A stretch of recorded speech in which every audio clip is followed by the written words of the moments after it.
I, 58 female, have cancer. I'll be leaving behind about $2 million and have decided to take one last vacation and give the rest to charity. My husband, Bill, 66, is in good health, but he'll be set financially, and we've decided together that he doesn't need the money. I have a daughter, Amity, 29, and a son, Caleb, 24. She has 3 kids, teen and infant twins, and Bill thinks I should leave her half the money.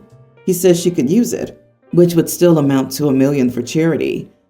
However, I don't want to give my daughter the money. She had her son at 15, and because she was in high school, Bill and I raised him until he was 7. We also paid for Amity's college.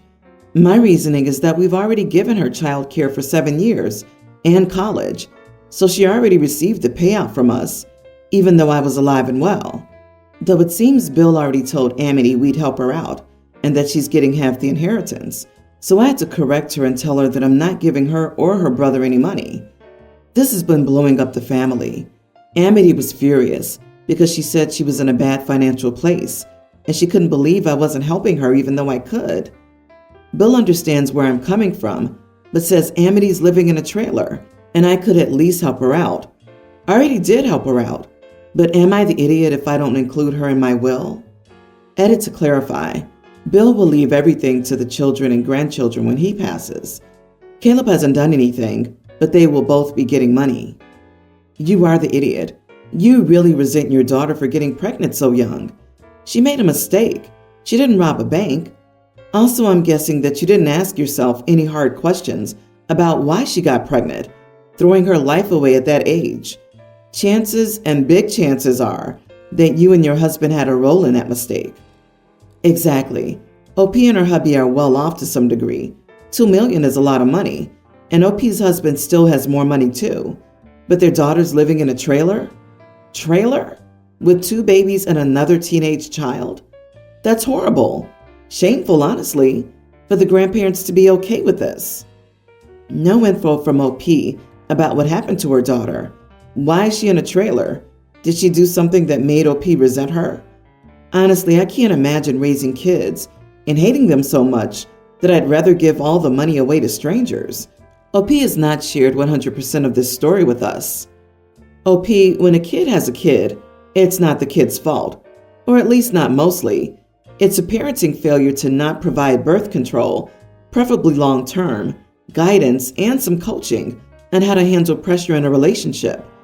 At the very least, it was your choice to keep and raise the child rather than adopt, place with family, place with the father's family, etc.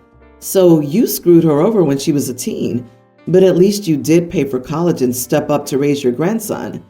And why are you not, at the very least, putting it in trust funds for the grandkids?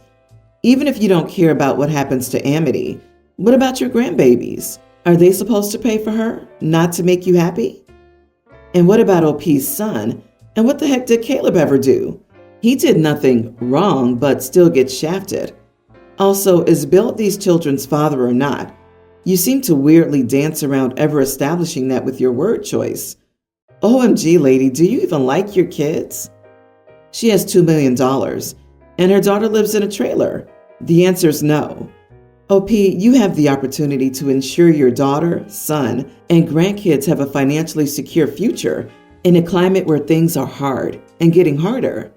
You're keeping a scorecard of previous parenting, patting yourself on the back, and considering your parenting done. Ultimately, it's your money and your decision. I just think it's the wrong one. You know what? 5 years ago, my son, who I loved to the ends of the earth and back, at his wife's request, took our 2 precious and only grandchildren and walked out of our lives, abandoned us. No address, no phone calls, no text, no birthdays, no Christmases, no messages to his grandparents. Long, deep, ugly, painful silence from the kid we loved, sheltered, and supported with every drop of our beings for 28 years. Do you know how many people told us to cut them out of our will? I lost count, but I refuse. This kid is the heart of my heart, love of my life. He always will be. And I refuse to take the low road and treat him or his family badly. In the end, love is love, and that's the only thing I can take with me. He will know he was loved, if he never says another word to me. My husband and I are expecting a baby, 4 months in. This is our first. All my husband's siblings have kids, and they all get presents from my mother-in-law and father-in-law. At the Christmas celebration, I watched as all the grandkids received gifts. Unfortunately, my husband and I did get gifts, but got none for our baby. I found that quite disrespectful.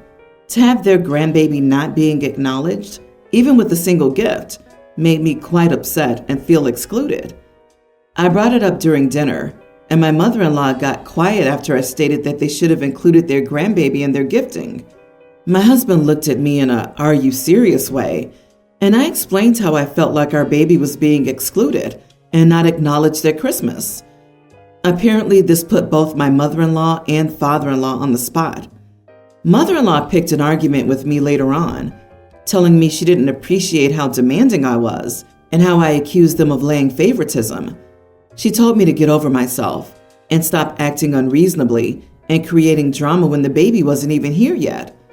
My husband was upset with me for what I said and called me immature and entitled for making a scene and making his parents feel guilty about it. Am I the idiot for speaking up about it? What did you expect? That they just jam a gift into your uterus for your 3-inch fetus to unwrap? Holy crap! You are the idiot. Your baby isn't even halfway developed yet. This sounds like you're making it more about yourself and starting drama for the sake of drama. The entitlement is staggering. OP, if you wanted gifts for your unborn baby, did your unborn baby give gifts to all of its future grandparents and cousins? Or were you just expecting a baby shower to occur during Christmas? I can't even. You sound challenging, especially in your phrasing of, mother-in-law picked an argument with me. Yeah, girl, this isn't a baby shower. And by the way, your mother-in-law didn't pick a fight with you. You picked one with your in-laws publicly, and your mother-in-law had the decency to voice her displeasure at your embarrassing behavior in the privacy of the kitchen, instead of making your scene more uncomfortable for everyone at the table. You get gifts for your unborn baby at your shower, not at Christmas.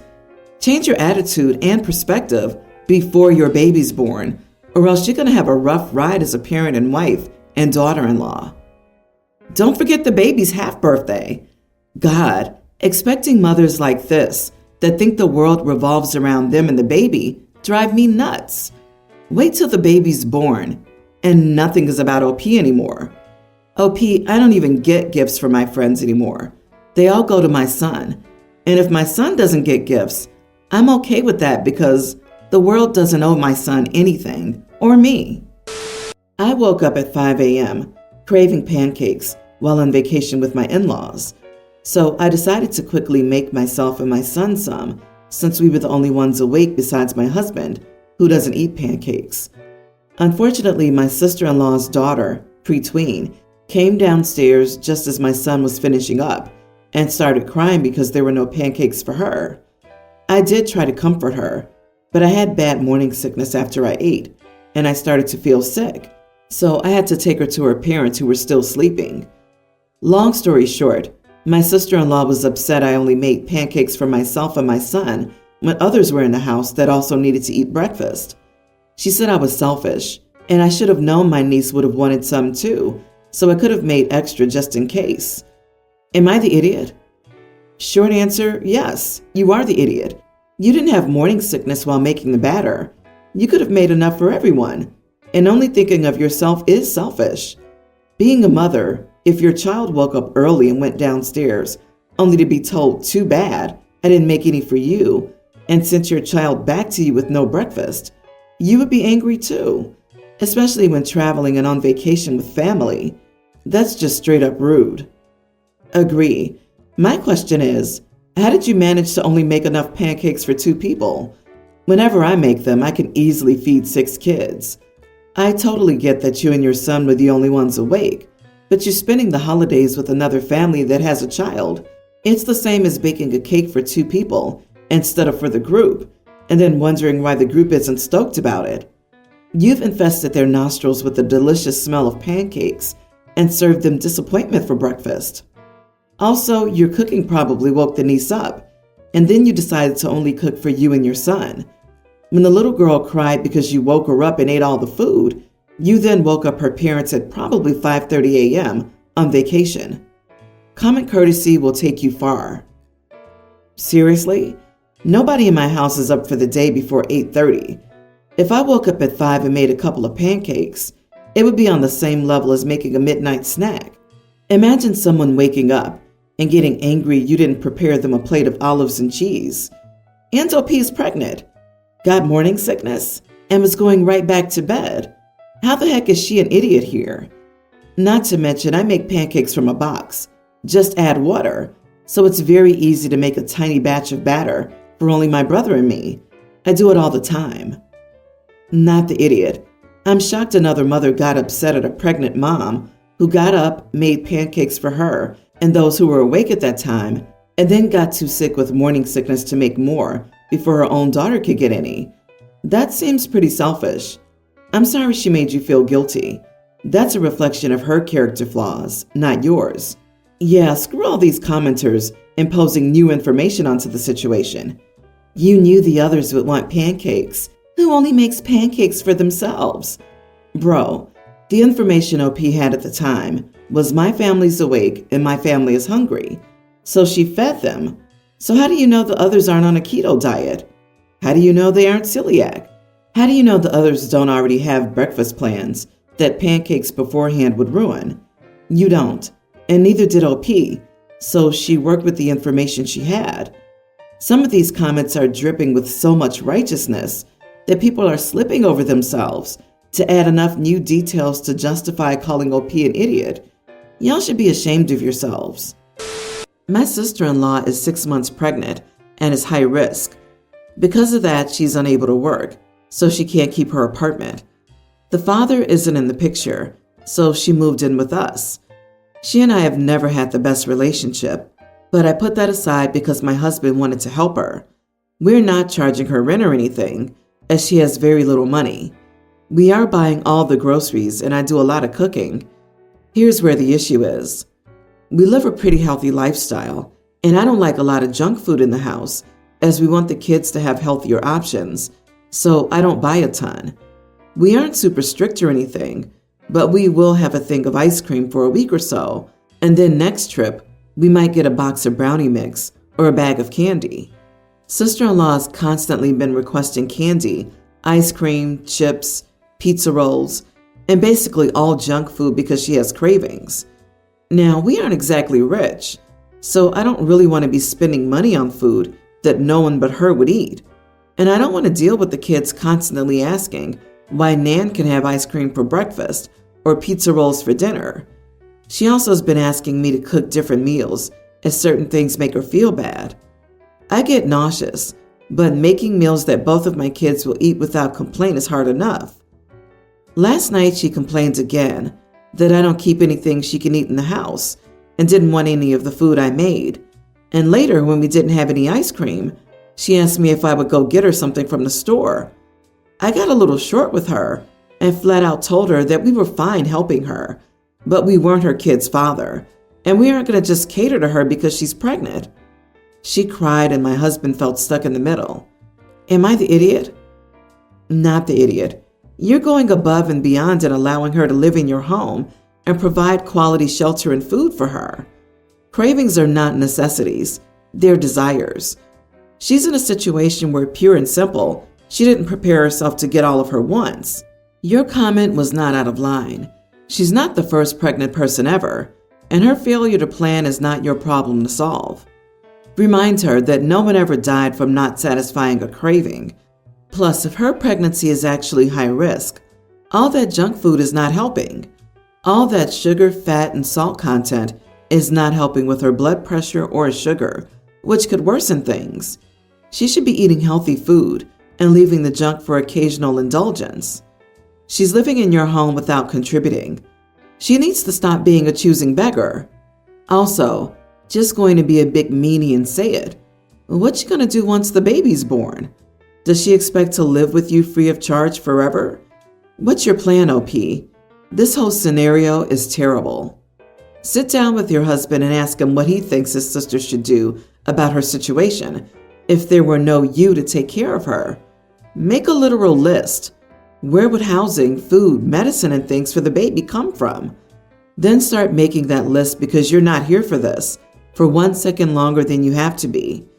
If there's any way to get her settled and provided for somewhere else, you'd better do it within the next 2 months because there's no way you're moving her out with a baby. My 21 male sister and her boyfriend, both 19, have 2 children. Yeah, so they got pregnant with the first and she decided to keep it. Parents weren't happy but agreed to help if they stepped up, which they mostly have. They both worked full-time despite finishing high school. He did at first. She started a few months after having my niece and did so barely. But what do you expect? The rule always was that my parents would help where they could, so long as they both worked as much as possible and handled my niece whenever they were home. Well, about a year ago, my sister got pregnant again at 18. And again, for whatever reason that isn't my business, she decided to keep it. Boyfriend's parents disowned him after they found out about number 2. Again, my parents were angry, but they were very kind to let boyfriend move in on the condition that now having graduated, he worked as much as he could and still helped with the kids in his free time. He's a good dad considering. Despite working 3 part-time jobs, he's still taking a few online college courses and helping as much as he can with my niece and nephew. My sister still worked 1 part-time job and took courses while pregnant, but she had to quit the job as the second pregnancy was complicated. Nephew's now an infant, and she's back to work part-time again.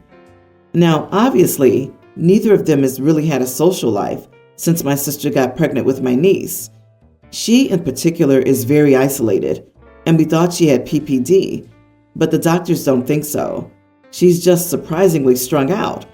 So their only real hope at this point is that once either of them gets a degree and the nibblings are old enough to start regular school, they'll be able to ease up somewhat, but that's still years away. My sister has always asked me to help with the childcare, not so she can party. I grant her, but so she can have her break. My parents don't expect me to since I pay rent and go to school. I told her when she asked again, "Look, I'm not mad, but you decided to have 2 kids before you were 20. It's not my fault you did that." So we don't really talk anymore, despite living together. Am I the idiot? Not the idiot. She has her partner and both of your parents' support. If she needs to ask a 4th person for help, she must understand that she clearly wasn't ready for this, and it's not your responsibility. The first kid could have been an accident, but the second is apparently not. They're either too stupid to use protection or too stupid to calmly assess their situation. In any case, you don't owe them any childcare. You are the idiot for your delivery and how you talk about your sister, not for refusing to babysit, which is fair enough, but for explicitly making that choice about judging your sister and making it clear that you don't have any sympathy for her. Even people with very planned children at more stable times get strung out and overwhelmed and ask for help to have breaks.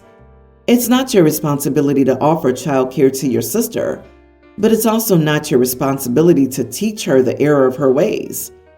Kindness and empathy towards a sibling would take no effort on your part here. A simple, "I'm sorry you're feeling stressed out, but I don't want to set a precedent that I'll watch your kids because I'm not comfortable with that. Have you tried XYZ?" would have been the right way to go.